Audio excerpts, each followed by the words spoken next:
ହାଏ ନମସ୍କାର, ଜୟ ଜଗନ୍ନାଥ। ଆପଣମାନେ ସମସ୍ତେ କେମିତି ଅଛନ୍ତି? ଆଶା କରୁଛି ଆପଣମାନେ ସମସ୍ତେ ବହୁତ ବିନ୍ଦାସ ଥିବେ। ଆଉ ମୁଁ ବି ବହୁତ ବିନ୍ଦାସ ଅଛି।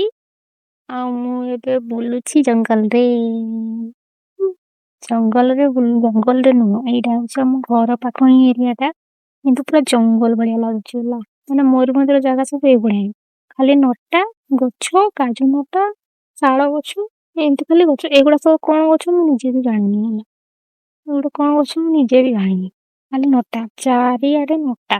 ମାନେ କୋଉଠି ଗୋଟେ ଏମିତି ଜାଗା ପାଇନି ମାନେ କଣ କହିବି ମାନେ ଗଛ ନଥିବ ହେଲା। ମୟୂରଭଞ୍ଜ ଏରିଆ ମାନେ ଏଇଭଳିଆ ସବୁ ନଟା ହେଲା।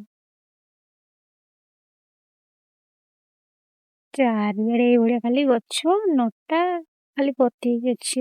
ଏଇଟା ଆମ ଘର ପାଖ ଏରିଆଟା ହିଁ ହେଲା। କିନ୍ତୁ ଯିଏ ଦେଖିବ ମାନେ କହିବ ଯେ ଇଏ ଗୋଟେ କୋଉ ପାହାଡ ଭିତରେ ଯାଇକି ପଶିଗଲାଣି, କୋଉ ଗୋଟେ ଘଞ୍ଚ ଜଙ୍ଗଲ ଅରଣ୍ୟ ଭିତରେ ଯାଇକି ପଶିଗଲାଣି ହେଲା।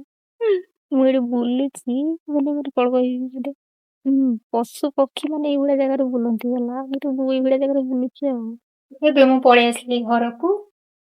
ଘରେ ଅଛି, ଦେଖନ୍ତୁ ଆମର ଭଙ୍ଗା ଘର। ଏଇଟା ହଉଛି ଆମର ନୂଆ ଘର ଯୋଉଟା କି କମ୍ପ୍ଲିଟ ହେଇନି। ଏଟା ଷ୍ଟୋର ରୁମ୍ ଭଳିଆ ରହିଯାଇଛି ଆଉ। ଆଜି ଦିନ ସାରା ଆକ୍ଚୁଆଲି ମୋର ବହୁତ ଜୋରରେ ପେଟ ବଥା, ତ ମୁଁ ଶୋଇଥିଲି, ଭାବୁଥିଲି କି ମୁଁ ବାହାରକୁ କୁଆଡେ ଯାଇ ଗୋଟେ ଭିଡିଓ ବନେଇବି, କିନ୍ତୁ କରିପାରିଲିନି କାହିଁକି ନା ପେଟ ବଥା ଦିନ ସାରା ଆମର ହଠାତରେ କେମିତି ହେଲା କେଜାଣି। ମତେ ଲାଗୁଛି ଆମ୍ବ ଖାଇକି ହେଇଯାଇଛି ହେଲା। ମୋର ହିଁ ଭୁଲ ଅଛି। ମାନେ ମୁଁ ଯେବେଠାରୁ ଆମ୍ବ ହେଇଛି ପୁରା ମେଞ୍ଚା ମେଞ୍ଚା ଆମ୍ବ ଖାଉଛି ଆଉ, ଭାତ ଖାଇଲା ବେଳେ ଆମ୍ବ ଖାଉଛି।